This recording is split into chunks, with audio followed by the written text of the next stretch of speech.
বল্লাল সেন ছিলেন বাংলার সেন রাজবংশের দ্বিতীয় তথা শ্রেষ্ঠ নৃপতি। তিনি 1160 থেকে 1179 সাল পর্যন্ত সেন বংশের রাজা ছিলেন।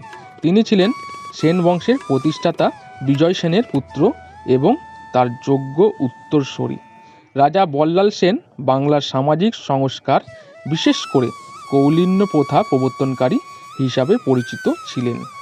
বল্লাল সেন তার রাজত্বের সময় বহু দূর পর্যন্ত সাম্রাজ্য বিস্তার করেন।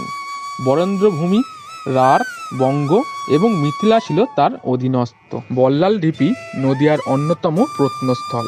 নবদ্বীপের নিকটবর্তী মায়াপুরের কাছে বামনপুকুরের ভক্ত চাঁদ কাজী সমাধিস্থল থেকে উত্তর পশ্চিম দিকে বল্লাল ঢিপির অবস্থান।